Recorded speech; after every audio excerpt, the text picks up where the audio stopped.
Hello and welcome back to another Mental Health Monday. I'm very excited for tonight's conversation. I have a wonderful guest joining me today. This is Sam Mitchell, and we're going to be talking about autism and embracing who you are. So a little bit about Sam. Sam is a high-functioning human being on the autism spectrum, but he has a mission, and that's to show people that he is not broken, does not need to be fixed. There is no normal in this world, and he is successful with autism. Sam wants to celebrate the successes of all. He embraces who he is and feels as though everyone should do the same. His mission has caught on, and this powerful and extraordinary idea is catching on and has gotten the world's attention. People are differently abled, not disabled, which we're going to talk about tonight.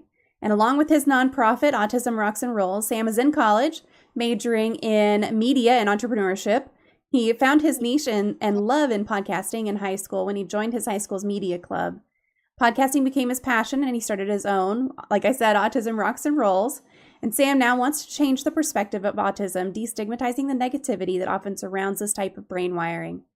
Sam is using his platform first and foremost to help those on the spectrum or anyone that feels as though they do not belong because they simply feel different. He also loves dogs, spending time outdoors, spending time with his family, creative writing, blogging, ziplining, traveling, and watching WWE. So if you are interested in connecting with Sam, I've got lots of socials. I'm going to post those now. And if you want to connect with him in any way, LinkedIn, Twitter, Facebook, Instagram, website, any of it, his podcast, all of it, it's on here. So make sure that you check that out. And Sam, thank you so much for taking the time to join me today. You're welcome. You might want to translate and spend time with the dogs, because unfortunately I lost my dog tonight. So I am so hate to be the sorry. bearer of bad news, but unfortunately I'm so sorry about that. It happens. But rest in peace. But she was a good one, definitely a good one. What kind of dog was she? Cane Corso. Oh, those are beautiful, beautiful dogs. Well, they're beautiful, but they're big, and we like big dogs. But one kick with the big dog is they don't live as long as like a Chihuahua. That's true. That's true. We had a Weimaraner who lived to be 14, and we had to put him down not terribly long. I mean, it was more than a year ago, but it was really hard. It was really hard. I mean, you have a dog, even if they only live, 9-10 years, that's still a long time to have a family member that you then lose very suddenly. So I am sorry for your loss. It's all right. So I know that we've got some folks here. Alpha, I see you. Autumn, I see you. Thank you guys so much for being here. If you have any questions tonight, we do have a question queue open. Feel free to type in !Q, follow with your question. That'll pop it into a question queue, and we will get going here. So you do have a lot of diverse interests that we just listed off: creative writing, blogging, ziplining, WWE. How do those activities contribute to your overall well-being and identity? Well, depending on which one we're talking about, we can go to one I know during wrestling. Pretty much opened a lot of books for me. It led me to commentating, for one thing, at certain local wrestling shows. So out of World 1, because that's how I just met the other guys. But it also helped me through my life. It gave me the confidence I didn't have when I was a child. Pretty much, despite it being a show, all these wrestlers, you didn't see Superman shooting lasers. You saw spine busters. You actually saw real life Batmans and Supermans. That's what I saw from a kid, and it just never left me. I don't feel like I can betray what helped me out. I mean, it gave me the confidence when I didn't have it. And I'm not saying it gave me confidence through my whole entire life. No. When I was watching it, I felt safe and secure in a world that I didn't belong in. Yeah. And you a question I belong in still. I don't know if I belong in it. I'm not saying I'm going to go commit suicide. I'm not trying to say that at all. I'm just saying this world wasn't built for me. Yeah, yeah. Were you a wrestler, or do you just enjoy WWE, the watching audience experience? I just enjoy. I make too many cheeseburgers to be one. Well, I mean, I don't know. Maybe it could help you bulk up. Yeah, I had a dear friend who really loved WWE, even in high school, and she was so enthusiastic about it. It was really cool just to watch her light up when she was talking about something that she enjoyed so much. And she really bonded with her dad over it. They both had this love of WWE. So it was really neat. But I like that. I mean, and I feel like there are a lot of things that we look at in our life and we're like, okay, well, this gave me a lot of confidence, whether that's reading certain books or watching certain things on TV or just kind of, enjoying something around you. Not a lot of people really give that a lot of credit. So I'm very glad to hear you say, it gave me a lot of confidence. That's awesome. It is very awesome. And then with others, like the zip lining, we can go into that a little bit. I'm just an adrenaline junkie. I mean, Yeah. I like feeling the moment. That's probably also why I like wrestling. The more I think of it, is everything in the entrances gives you adrenaline. When you're trying to root for your superstar to win a match, it gives you adrenaline. I like the adrenaline feeling. So zipline, I like to feel high above in the air, go, woo, very fun for me. I'm still trying to convince my parents to take me skydiving and bungee jumping. I've only been bungee jumping. I've not been skydiving. I actually have never been ziplining either. But bungee jumping was a lot of fun. Scary as hell, but a lot of fun. It was good. If you get the chance, I recommend it. Autumn says, autism always brings me out of the woodwork. Autumn, I'm so glad you're here. It's so good to see you in chat and have you here with us. And if you have any comments or questions tonight, feel free to ask them and we'll gladly have your engagement here tonight. Thank you. So, Sam, what is your favorite life hack? Well, my favorite life hack that has made life so much more simpler and I think easier for others to understand is once you learn not to care what others think of you and you not to be a people pleaser, it makes life easier. And I'm not just saying that for everyone. I'm talking about for family too. Mm-hmm. Now, do I want to make everyone happy? Yes. Of course I do. That's the end of the day goal. But I realize it's not going to happen every time. I also have an identity. And I might make decisions that might not make everyone that might not make anyone shoot the confetti cannon out. So be it. Now, does that mean though I'm going to try to please at least one person? Yeah. But I'll also go to that route of not doing anything. I mean, I don't want to go there, but if I have to go there, I will. Mm-hmm. I mean, being a people pleaser is something that's really hard to break yourself of the habit. I say from experience. And I still am. I mean, I still am a people pleaser. That's something, if you can do it, it's a great life hack because then you're kind of serving your own purpose instead of serving other people's purpose. So, yeah, that's a great one. Hey, Bite, welcome. Unfortunately, you can't make everybody happy. That is true also. You sure can try and drive yourself crazy trying though. Yeah, but you just can't at the end of the day. It's unfortunate you can't, but you just can't be able to make everybody happy at the end of the day. Yeah. Now, do you want to? You have to look out for yourself in that moment. You have to look at yourself first and be like, "Am I happy with this decision?" And are my main people going to be happy with this decision? Yeah. My main people, which means family and peers. Yeah. Autumn says people and if they're not happy with it, maybe you ask them for advice. Or if you just don't know what to do, you just got to say, hey, guys, I'm sorry, but I got to do this. Yeah. Autumn says people pleasing is literally programmed into neurodivergent folks from an early age. Well, yeah, because it's a reaction. It's people trying to fix you, right? And say like, well, this will help you in life. This will help you get along. This will help you fit in and that kind of thing. Yeah, absolutely. Bite Mark would like to know, what is your favorite poem?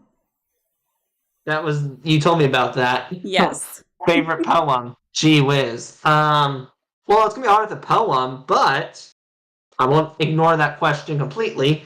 I can name you my favorite author, Edgar Allan Poe. Okay.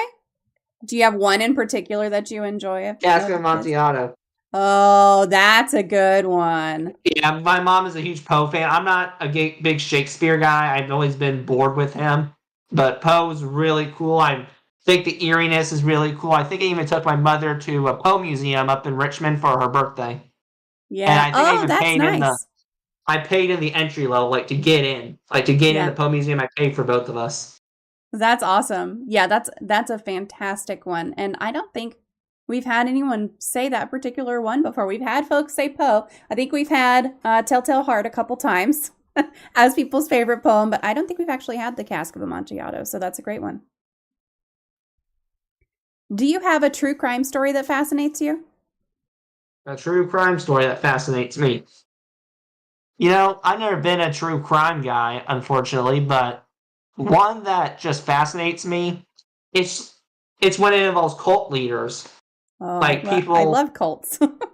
such as like I'm talking about good cults. Like there are some good groups out there, or that are for the benefit. I'm talking about evil cults, like Yeah, Jim Johnston, right. Marshall Applewhite. Mm-hmm. What's it? Charles Manson. What Yep. the heck? I'm just wondering, how did you get those people to do that? Yeah. How did you get 20,000 people to literally drink the Kool-Aid Mm-hmm. of like Sinade? Well, I think it's what they drank. Yeah, Sinade up in Georgetown. Which, Yeah. believe it or not, fun fact, that's where the catchphrase "drinking the Kool-Aid" came from. Was from Yep. that incident. Yep. Yeah, cults are always fascinating, and I wasn't intending to say that I love cults in a good way. I mean, I'm fascinated by cults, and I love watching documentaries on them. Bite Mark, I see you. She's quoting me in the chat now, saying I love cults. Look, it's not that I want to join a cult. I don't think cults are good. Cults are inherently bad, but I'm saying they're fucking fascinating. Like they're so cool to look at. How did this come about? How did this get such a big following, and what was the drive behind the minds who created it? What was Right. the How did they circumstances of get the everything people else? interested? How did they Yeah. get those people to think there's a UFO coming? You're going to go to the next level. Mm-hmm. Um, I mean, I laughed in that guy's face. Yeah. Yep. I mean, I was smart to realize that, hey, you're not going to get me to believe there's a UFO coming. But you could get others like blah, blah, blah, blah, blah, blah, blah, blah, blah. Yeah. Yeah. It's it's something else. I mean, no matter what cult. Well, there was a documentary, what was Twin Flame. There's a new documentary on, I don't know if it's new actually, on Netflix. It's one that I just watched called The Twin Flame. And boy, even that. And I understand how people join that one because it's about wanting to find love. And that is such a big driver for a lot of people. So it's got this automatic pull. But then you get into some of the details about this is what was going on behind the scenes, and it's just like, that is bad shit. Yeah. And then that's and part of it's probably religion too. I'm smart to Oh, believe yeah. that people with religion, I have nothing against people who believe in God or Jesus, but there's a right religion and there's a wrong religion. The right religion is okay, you believe in God. Oh God, I didn't mean to do that. You believe in God, and if you die, you go to heaven or hell, and you read the Bible, Yeah. right? Bad religion means you basically cut distance from your family. You pretty much you'll isolate yourself. You join the church. You're gullible. You need to know your morals too. If religion is a moral, there's no problem with that. But I don't think your religion should consume you. Yeah. Well, and also, Like, I mean, the other part of bad religion to me is if you're trying to enforce your religion on other people. Like, sure, I get it. Evangelizing your belief is something that's important for religion to survive. I understand that. But if you're trying to say like you have to be this or you're going to hell or you have to be this or you're not going to be included in our group or whatever, like then that's something that crosses a line where it's like I've always chill. had a problem with that. Like, Yeah. like with groups that are for certain people, like you can only join this group if you're a Christian. You can only join this group if you're Jewish. You can only join this group even if I hate to say this, but it drives me nuts. If you're a man or a woman. Okay. Mm-hmm. No. No, no, no. That should be for everybody. Yeah. Whether you're on the spectrum too or not. This podcast is only for people with autism. Yeah. That's not how it's supposed to be. Everything needs to Right. be for everybody. I agree. Everybody needs to be involved. The person who's a Christian needs to be involved. The person who's on a spectrum needs to be involved. You need to be involved. I need to be involved. The person with spina bifida needs to be involved. The person who has a mansion needs to be involved. The person who lives in a trailer needs to be involved. Mm-hmm. You get my point. Everyone, no matter what background you come from, needs to be involved. Yep, absolutely. Yeah. Yeah. And that's so difficult when it comes to religion also because so many religions aren't like that. So many religions are like you can't be this and still come to our church. You can't do this and still come to our church and be accepted. And it's frustrating. That's really frustrating. Yeah. I got a couple friends now. They're part of the good groups. They're Christians and I totally respect it, whatever. Yeah. But they don't enforce it. They're like, hey, we're gonna be Christians. We believe in heaven and hell. You don't believe it? Hey, that's your deal, man. You got your own Yeah. life. Yep. Yeah, Because I do exactly. believe in individuality. I mean, I will never judge my friends for believing in Christianity. I would never Mhm. do that.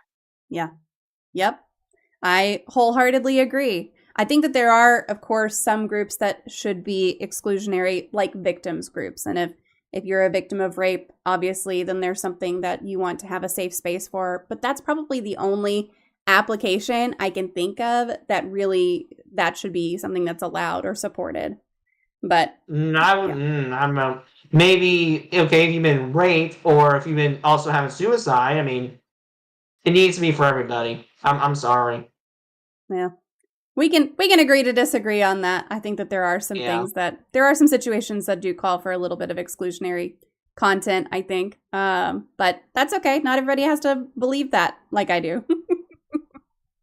So our topic tonight is embracing who you are, and specifically we're talking about autism and your journey. So can you share a little bit more about your personal journey with autism?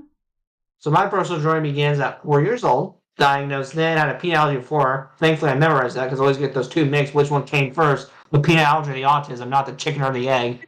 But I was diagnosed with that at 4 years old. I pretty much dealt with my whole life and still do some days.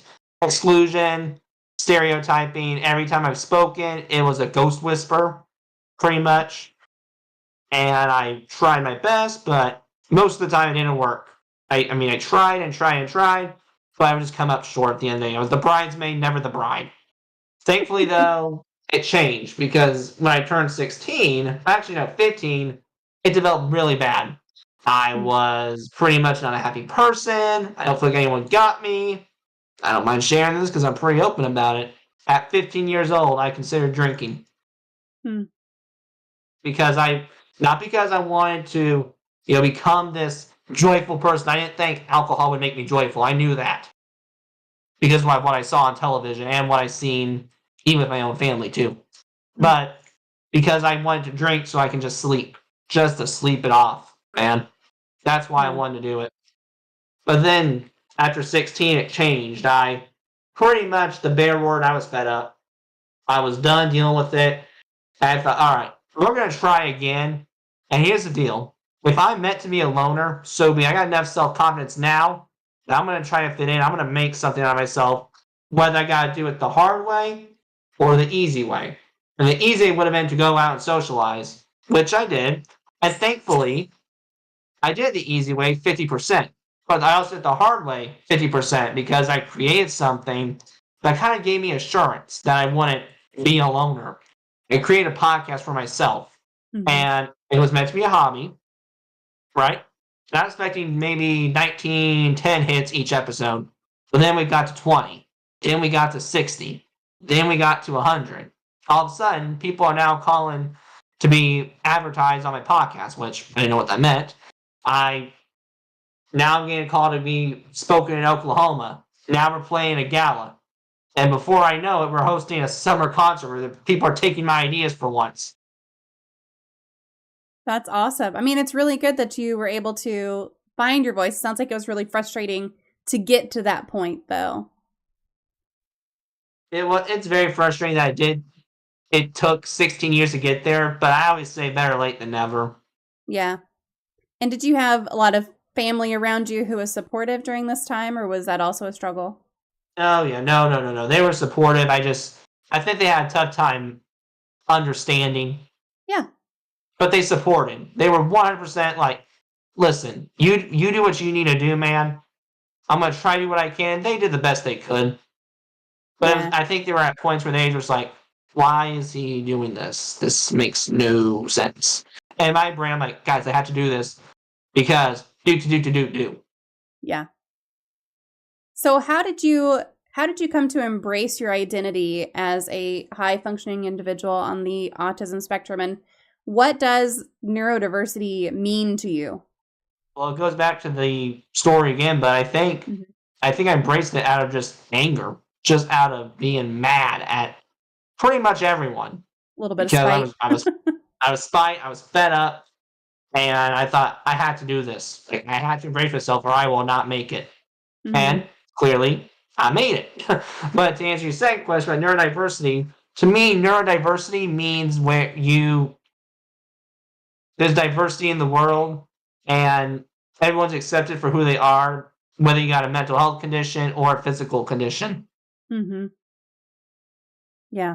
And that can be really hard for people to understand, especially if it's not a physical condition. I feel like there's a lot more acceptance of a physical condition than there is sometimes of a mental condition because one Oh, is that's very visible. aggravating. Because Yeah. it's the same.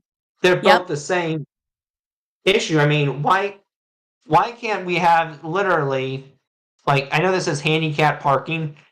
Do you know that might be beneficial for someone with autism? That Yeah. could be beneficial for someone with OCD, Mm-hmm. not just for someone in a wheelchair. Yep. Absolutely. Can you share some key aspects of the autistic experience that you think are important for people to understand? What do you mean by key aspects? I mentally didn't understand that part. That's okay. Just like describe what I hate to say like a typical case of someone having autism but what is kind of life with autism like for you? Well, it avoids me not getting my shirt wet, or basically trying to avoid that. Heightened sensitivity is something that most of the spectrum have. It's me trying to read a room. It's literally right now, I'm reading about this room that, okay, I'm on a podcast interview. What should I not say? Okay, I shouldn't probably mention farts. I mean, just out of professionalism. I mean, you get what I'm saying, though. I mean, Yeah. it's reading a room trying to figure out what to say and what not to say. Clearly, I'm not going to go to my Davis Hall that has tutors and mention social studies to a math teacher. Mm-hmm. Or a math tutor, excuse me. It's just trying to figure out those little kinks. Yeah. For the record, you can mention farts here. We do not care. I know, but it's just trying to be respectful. Like, you get what I'm Yeah. saying? No, Like, I get it. you can't mention farts to your 86-year-old grandmother. Right. Just Right. out of respect. Yeah. Yeah, I mean, I talk about that with my kids also because I cuss and they hear me cuss. And there have been a couple situations where I'm like, okay, you stubbed your toe and you said, damn it. And that's fine. If you stub your toe at grandma's, we don't say damn it. I don't even say damn it at grandma's. Like, well, that's not, you don't do that. So we talk about like at school, at grandma's, maybe at grandpa's, it's okay. But yeah, that situational awareness is really hard to find. Oh, I haven't seen that emote in a long time. I forgot that we actually have a fart emote on this channel. Oh, you do that? That's great. Yes. Mine was shit. Yeah. This is kind of funny too. Mine had the exact same issue as a child, so don't feel bad. Mine was shit. So Yep. mine was my grandmother. My grandmother, God, she's definitely a saint, but she has a sailor mouth. So she would go when something go away. She'd be, oh shit, and then I'm here in front of her grandson who's listening to everything she says. So when I'm going to preschool, I'm saying shit, and then the teacher's catching on to it, and he's telling mother, I think he's been saying shit. Do you know where he's got that from? Yeah. The where did they get that from is always hilarious to me because so my oldest is 17 and his I think it was his very first cuss word was damn it. And what he said was to that Weimaraner that I mentioned that we put down a couple years ago. He was standing there and the dog had eaten his toy and he just looks at his toy and he looks at the dog and he goes, damn it, Harley, because that was the dog's name.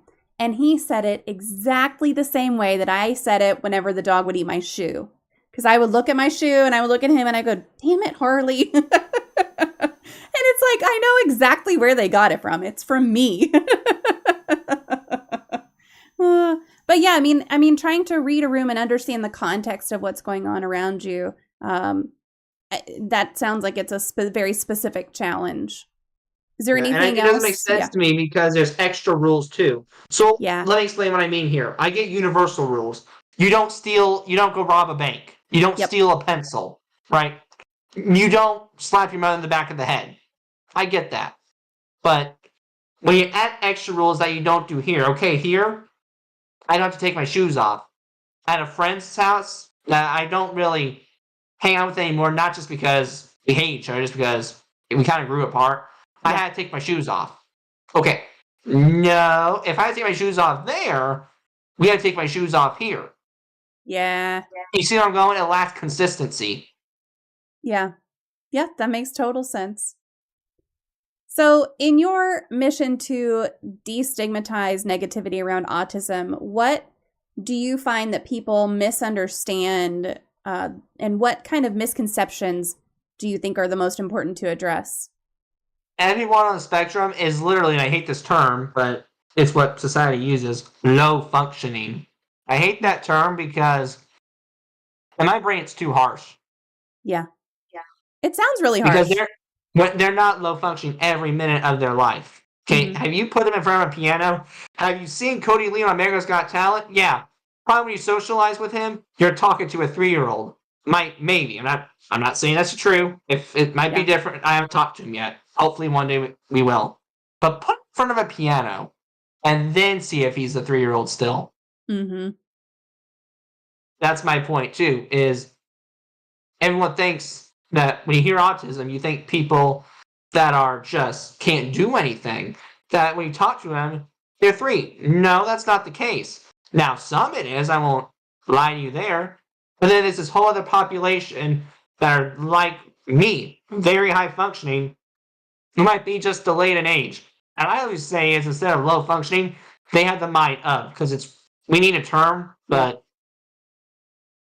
we have the mind of is a little softer, but more still true. So maybe I have the mind realistically. I'm 21, probably 20 or 19. Mm-hmm. Some who might be 12, he might have the mind of an 8-year-old. Or if you're, again, on the lower end, it might be a 5-year-old. I mean, it just depends on who the person is. Yeah. I love this comment from Autumn in the chat. She says, I much prefer describing support needs because functioning varies by day or even by hour. Yeah, just putting it in the context of, look, you don't need to worry about how I function or do not function in this context. Here's the support that I need, or here's the accommodation that I need. I love that. Yeah, I've heard of support needs too, but that kind of bothers me because Cody, they don't need to know. Like, you don't need to know that, someone who's 26 can't brush their own teeth. You don't need to know that. None of your business. Yeah. But at the same time, if you're talking to someone at work about an accommodation that you need, I think that's the kind of thing, and Autumn can correct me if I'm misinterpreting, but I think that's the kind of thing. It's like whatever fits into the situation that you're in, or into what you're trying to accomplish, whatever, if it's work or family or something like that, kind of putting into that context of what you need in that moment. Yeah, and I wouldn't say, listen, I have high support needs. That might scare the boss off right away. You might just say, hey, listen, I can't do these certain things. What accommodations can you give me? Yeah. I mean, that's a good way to put it too. How do you define success? Because you talk about being very successful, and do you think that success with autism is achievable for everyone with autism? Doing what makes you happy and fulfilled. So I got a friend who wants to go into film. All right. It's in a similar path, but I would never be able to work on film. It's just not who I am. Probably me is going to be podcasting, audio, broadcasting, maybe even the news, maybe something with the video. Maybe. But it's different for everybody. I got another friend. You know what he's wanting to do? Pharmaceutical. That's pharmaceutical work. That would never make me fulfilled in a second. But for him, great. Hey, we need people like that. Go for it, dude. I'm sticking with broadcasting. That's what makes me happy and fulfilled, but it's different for everybody, and people need to accept that. Mm-hmm. For me, it's going to college. For someone else, it could be just working at Walmart. For someone else, it could be just getting the mail every day. For someone else, it could be pushing a hay bale one time a day. I like that because it's different for every person. Not everyone, my mom and I talk about this all the time because she talks about what she does and my eyes glaze over a little bit. And I talk about what I do and her eyes glaze over a little bit. But I love my job and she loves her job. It's just they're two very different things. they happen to be in the same industry, but it's like, you do what you do, I'm going to do what I do. We can talk to each other about work because we understand the industry that we're in. But yeah, it's very much that makes her happy, and this makes me happy. Even though you guys have different work, do you guys share anything in the common? Like, do you guys have anything Yeah. that you two do together that makes you both happy, like cooking or shopping Yep, together? exactly. Yeah. Yeah, it's just finding those things that are similar. And we do talk about work all the time. She'll call me about something that she's dealing with, and I'll call her about something that I'm dealing with. And like I said, we can talk about it because it's the same industry, but it's just the specifics of her job, I do not think would bring me any level of joy. And the specifics of my job would drive her absolutely crazy. So, But no. I'm just talking about in different industries too. I have friend. I have the friends who are in a similar case with you and your mom, but there's still, with different cases too. I got a friend in that law enforcement. Heck, maybe I wouldn't be happy if I was a cop. I'd kill people. But when we talk together, we have the very similar humor. We can still laugh, even though yeah. we're going for something on the polar opposite ends. Absolutely. So framing it in that kind of context of success is what brings you happiness and joy, I would think that success is achievable for everyone, no matter what, as long as your happiness is not driven by something that you have no control over. I would agree with that. Yeah. I mean, $1 million would make me happy. Can I put $1 million in my pocket tomorrow? No. But I also am. I've got lots of other things that make me happy too, so that helps. I know that some people believe that autism is overdiagnosed, or that it's just a label that you can kind of throw on someone. How do you respond to folks who question the validity of someone when they state that they are autistic? The way, I don't think it's overdiagnosed. You gotta look at criteria. There's a lot of people who have undiagnosed autism. I had a guest who was diagnosed in late 2021. I think it's becoming more prevalent for sure, but I don't think it's getting overdiagnosed. I don't think that. I don't think it is either, but there has been a push of like, oh, everyone's got mental illness now, or it seems like everyone has ADHD now, or everyone has autism now. I get where I you're see going. a lot Do of you really those want to proof with comments this? on Facebook. Yeah, I would love to This hear is it. reading the room with no filter. People are starting to get their head out of their ass. Yeah, I agree. That is the 100% reason. They're finally starting to see now, oh, these people who were once institutionalized like Temple Grandin are actually geniuses. There are people out there who are now changing the world. Look at Bill Gates. I've heard rumors of him being on the spectrum. I've heard Elon Musk. Do you see what these guys are doing? There's a theory out there that through Megan Prescott, the people they thought who would get bored and go take an island or go conquer the world, like people such as Christopher Columbus, had ADHD or autism or a mental health issue because they were bored. Yeah. And it just wasn't prevalent at the time.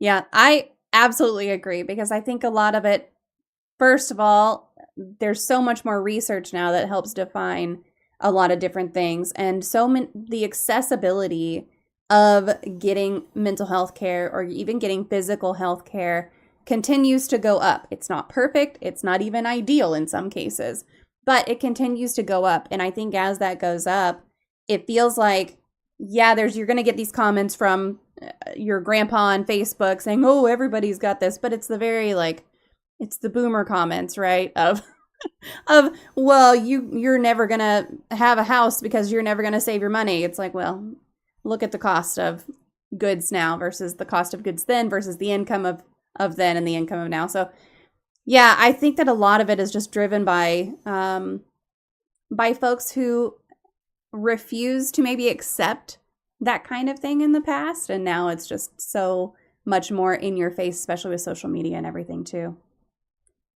Yeah, that I think it's a beneficial tool too. With social media has helped that out a big time. Definitely, social media has its cons, but I would definitely say social media has given it a pro. Oh yeah, because you can find people who are like you now. It's so much easier to say, like, I have depression and anxiety and CPTSD. I can go find people who have those same things and who understand not exactly what I'm going through, but who understand a little bit of what I'm going through. And it's really nice to have those open conversations a little more, especially given that they weren't so open just 10 years ago, which is baffling, but that's such a good improvement. And Autumn's got a comment in the chat. She says, if anything, it's underdiagnosed. I agree. It's like left-handed people. It'll taper off. Yeah. Yeah. It's just like all of a sudden, this stuff is here. Well, it's not all of a sudden. It's just all of a sudden people are talking about it. And all of a sudden people have the means to either get an actual diagnosis or to talk about it a little bit more. And I think that's also why the podcast grew into what it is. I think part of it was just the confidence I had and the education that I implemented. Mm-hmm. But I also think it was timing. I think the time I started my podcast was the exact same time frame that people were starting to see that, oh, autism's real, mental health's real. Yeah. Let's look this up and learn about it. Yeah, that's great. I mean, that's great timing. It's great for you. It's great for your podcast. Oh, yeah. It was definitely a good business move. Yep. It's so unfortunate that we only recognize autistic people when we're under distress. Yeah. And that calls out a lot of things for a lot of different diagnoses, right? Like you're not going to notice my depression unless I don't crawl out of bed that day. On the outside, other people aren't going to notice it, but I notice it every day. So, yeah. Is there like an Autism Awareness Month or week or April. Day or anything? April, yeah. Yep. I'll have to make sure that I do some specific posts, not just in April, but generally speaking. Yes, they don't just do April, because every Yeah. month should be Autism Acceptance Month, every month should be Mental Health Month, every month should be Spina Bifida Month. I mean, every day, acknowledge it. Come on, don't make it just a month. Oh, I agree. I post a lot about depression and anxiety and CPTSD because that's my experience. So I've got to make sure to add in some other things and tag creators like yourself who are in those spaces and creating content around it. I think that would be... Oh no, what gave you PTSD? What the hell happened? I was in an abusive marriage for 10 years. Oh, sorry about that. Yeah. Well, I mean, hey, I'm out of it now, so that's good. But I still deal deal with the effects of it, and it's something that I continue to work through. So I feel I know I definitely can relate to some. I don't have the abusive marriage issues, but because of the bulliness, I think one way it intersects is both usually people who have had abused marriages and people on the spectrum have trust issues. So we can relate there and be like-minded there. Oh, yeah, lots of trust issues. But, I mean, in my defense, if I had trust issues then, maybe I wouldn't have been in that situation, so. Maybe. For folks who may be struggling with self-acceptance or facing societal expectations, what advice do you have on embracing who they are? I mean... Well, first, I gotta be honest. I mean, you really can't... No one can help you unless you help yourself. I mean, you have to make the decision. You made a decision to leave that marriage. Yep. And I bet it was hard to, because you got used to being abused. But my point is, you made the decision to leave and accept the help. Okay? You have to make the choice to accept the help. Now, once you get the help, it's their job to help them. That's why I think sometimes our mental health system is very broken down. Because people who are wanting to change, they're not getting the help they need. Okay? Yeah. Why should they change if they're not going to get anything? Yeah. That's very true. I mean, you have to make that decision inside yourself first to say, okay, this is how it is. This is what I'm going to do next. Because all you can control is your own actions. You can't control other people's actions. So if I'm saying I'm going to embrace who I am and where I am in my healing journey, then that's on me to do. It's not about, is everyone else going to embrace me? It's about what am I doing? And sometimes the therapist needs to be you. Like, you know yourself well enough that you can only know what will make you feel better. Yeah, I mean, kudos to therapists. Don't get me wrong. I think therapy is needed. It helps a lot of people out. But there's another absolutely. population who's just like therapy. And I'll be honest, I'm one of those people. It's not because I hate therapists. It's just because my kicker with therapists is it's a nagging session almost to me. Like, Mhm. okay, here's the problems, da da da. Here's what you should do. Think about this. Okay, think about this doesn't help. What do we need to do? Let's Yeah. not think about it. Let's do something. Yeah, that's hard in therapy because they're kind of like therapist is not necessarily there to tell you what to do. They're there to help you work through and decide that for yourself. So yeah, I mean, therapy is not for everyone, I don't think, unless there's some form of therapy out there that's just like, I'm going to sit here and help you make decisions today. Right. Or, it would be better if they just said, here, why don't you try this? Let's try Mhm. this for a week. And if this doesn't work, come back to me and we'll try something else. Yeah, yeah. Maybe it's just a matter of finding a therapist who will work with you the way that you want. So my first experience with therapy was terrible, and I thought that's just how therapy was in general. But it turned out it was just not a good fit for me, that particular therapist. So I had to find the right one. But yeah, that's very valid. Yeah, and I think it's also situational too. I mean, abused marriage, that could be, I could see why you would go to therapy for that. Yeah. For some on the spectrum, I'm not trying to undermine it, but I just don't think you would go to a therapist for that. You Yeah. know, autism trust issues is different compared to abusive marriage trust issues. Yeah. Oh, yeah, for sure. You often use the term differently abled, and it was in your bio as well. So, how does that perspective shift the narrative around autism, and why is it important for individuals to understand that distinction of differently abled? Okay. Because despite what we can struggle with, they can do something. I know someone on campus who, I won't say his name, I don't even know his name. I'm pretty sure is low, like, he's definitely a loner. I don't think he's got a lot of friends. I think Mm-hmm. he talks to himself a lot. I think he even talked to me very oddly once. And it doesn't bother me. A Mm-hmm. lot of things don't bother me anymore. Because of my experience, the only thing that will bother me is if I get judged. But talking to me weird, I've dealt with that Yeah. before in my life. I've seen some. That's like, what the heck. But do you know what you know what else he does though, other than not talk to people? Even though I can tell he's pretty on the probably not social side because Mm-hmm. of just his condition and no one will get him. He actually has a job at our dining hall. Oh, And I'm wow. telling you, very, very good worker from what I've seen. Yeah. I mean, that's great too, because then it puts him And in that when I see situation. that guy, he's always doing something. He's washing the dishes, he's serving food, he's maybe cleaning up the grill. I mean, he's doing something all the time. Mm-hmm. Yeah.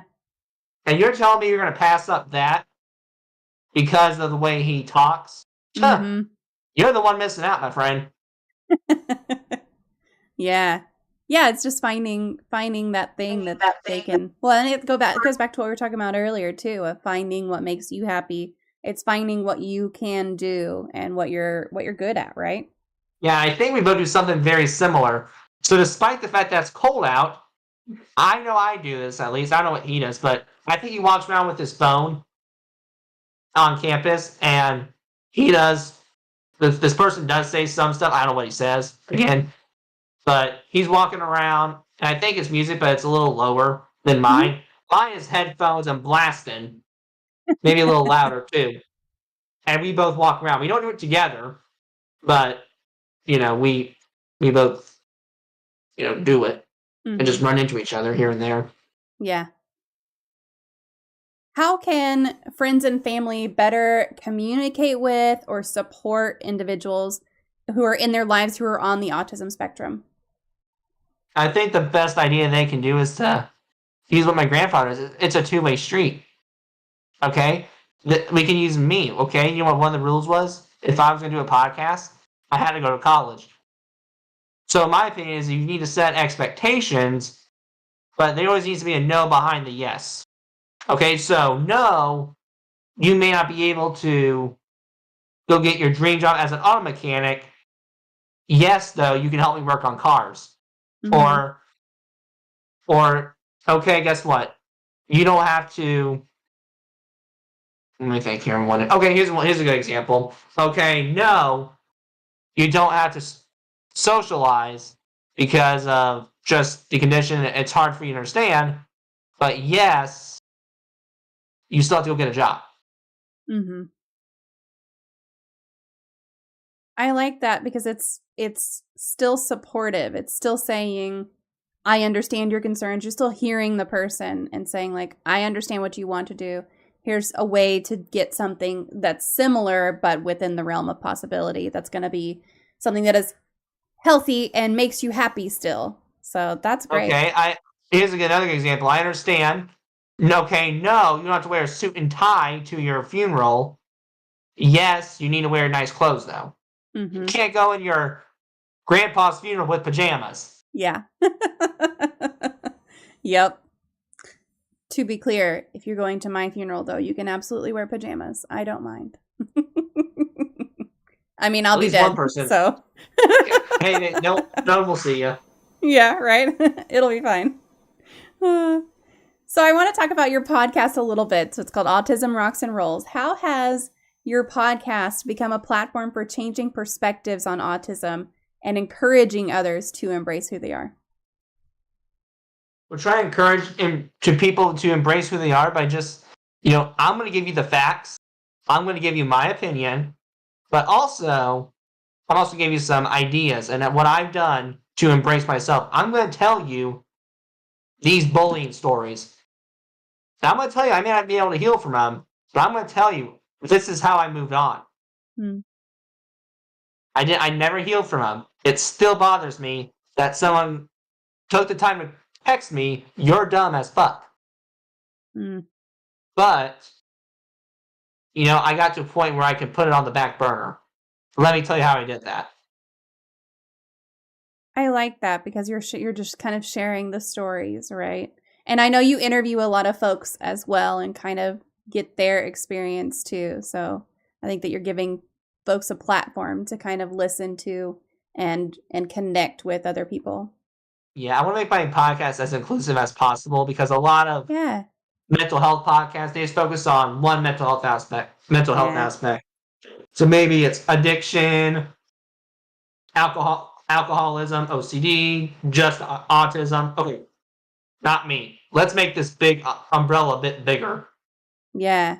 Yeah, I like that. And I totally agree because if you focus down on just one thing, the thing that I love about podcasting is that you get to connect with so many different people and learn about so many different things and hear about so many different experiences.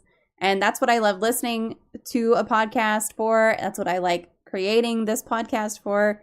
It's something that's really cool. And I love that you have created this space of inclusivity and just making sure that you're as open as possible to other people's experiences and sharing them and giving them your platform to use as well. Yeah. There's a comment in the chat. It says, okay, all right, I can explain. So this is having a PvP tag during the interview stuff makes me imagine funny things. So I have these tags on my channel for mental health and PvE and PvP and all these different things. I don't remember what the rest of them are.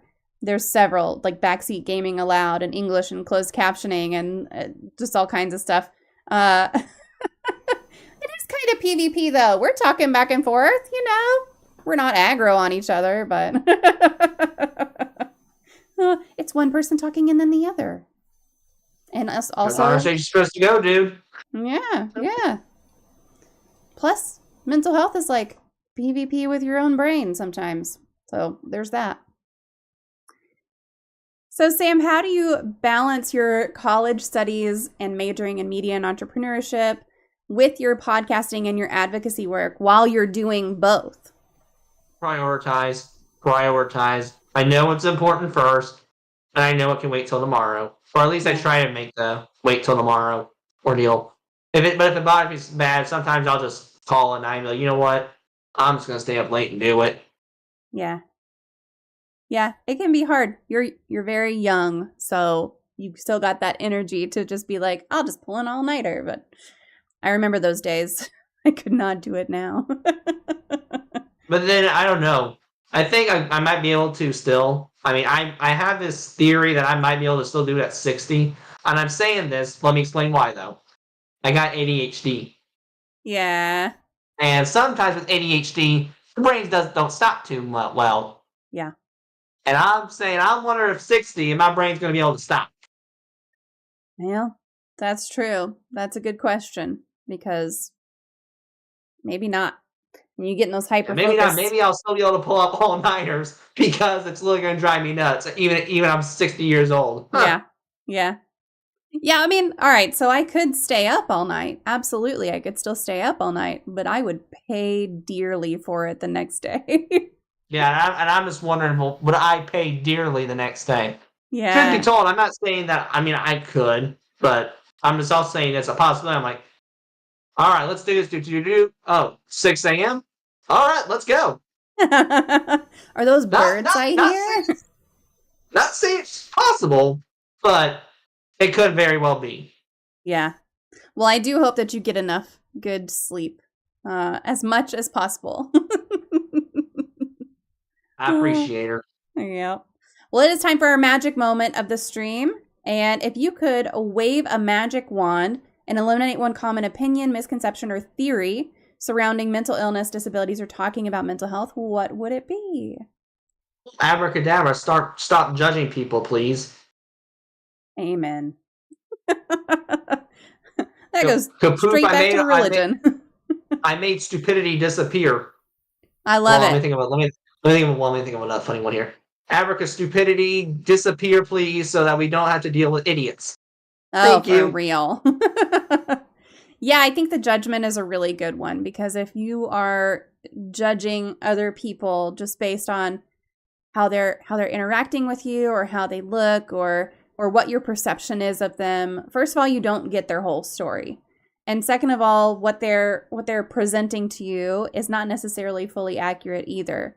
And so, yeah, the judgment, I do wish that would stop as well. I think that's a good one to eliminate for sure. It make my life easier. Yeah, absolutely.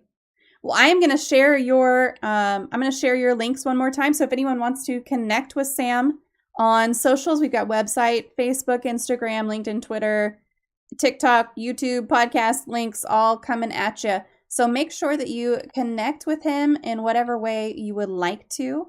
And Sam, I'll just open it up to you and ask if there's anything you want to talk about, anything you're working on, anything you got coming up. Well, let's see what's coming up. All right. So in February, try it again. In February, I'll probably be going to a speaker's retreat. And then in March, I like to call home. I get to go home, which means I'm not talking about my home, I'm talking about another home. It's the Squared Circle Expo, which means it's a big wrestling convention in Indianapolis. And this year, I get to play by being more wrestlers, but also I get to play a little more by being a vendor. Oh, that's awesome.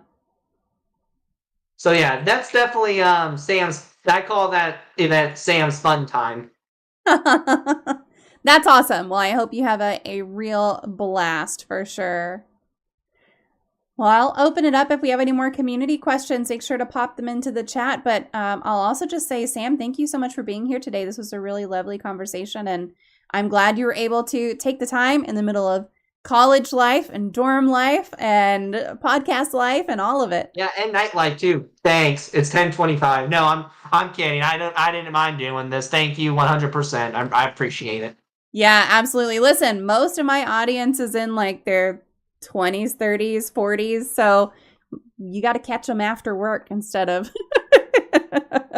during the day. I hear you. I don't mind doing it. Hey, I'm just a college kid who's just appreciative of that. Getting to be on over 800 podcasts is a joy itself, man.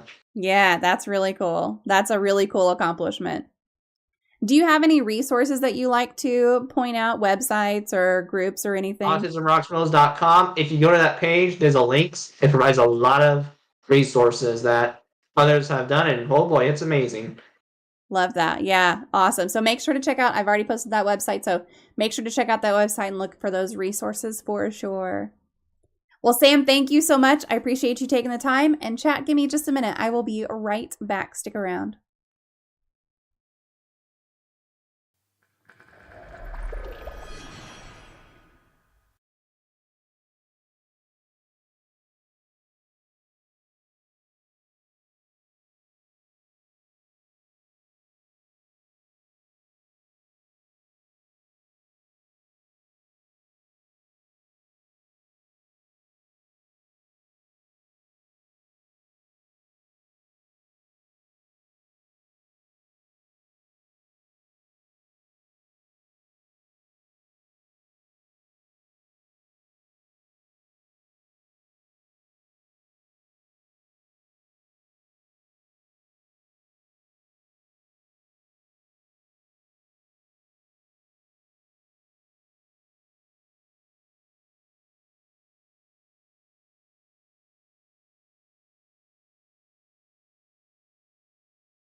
Oh, that was a good conversation. I'm glad y'all were here for it. Autumn, it is so lovely to see you again. I always am just thrilled whenever you come hang out. I know some topics bring you out more than others, so I'm glad that this one came around so that we could connect again. I always love to hear from you. But I hope y'all are having a great start to your week. I am going to switch over. I don't know yet what we're going to play. If we're going to play some 7 Days to Die, or if I'm going to play more Civilization. So I've got to decide that. But yeah, I feel like the PvP tag, I feel like is oddly appropriate for Mental Health Mondays, because sometimes it does feel like me against my brain. And so that's like internal PvP. And then PvE is like my brain against the world. So I feel like both tags are still appropriate to leave on. But yes, it could bring up some weird associations, I suppose. Well, let me see. Maybe I know Slay said something about not being Monday, but I wonder if he just meant the 7th night is not going to be Monday, or the 21st night is not going to be Monday. Because right now it's day 19 in the game. My mind is a little more like a battle royale where everyone's using wall hacks. I mean, sometimes that's just how it is. That's how that goes. All right, Growling, what do you want me to play? Civilization? I could continue the triple achievement hunt game, or I could play 7 Days to Die. Which would you rather have me do? It's all up to you. It's all down to you. So it's your fault, no matter what happens. There's a way in here. Say, all right, I'm gonna look at my YouTube stuff real quick and just see. I thought that there was I saw something at the very beginning that said like automatic chapters, blah, blah, blah, but I don't think they mean it.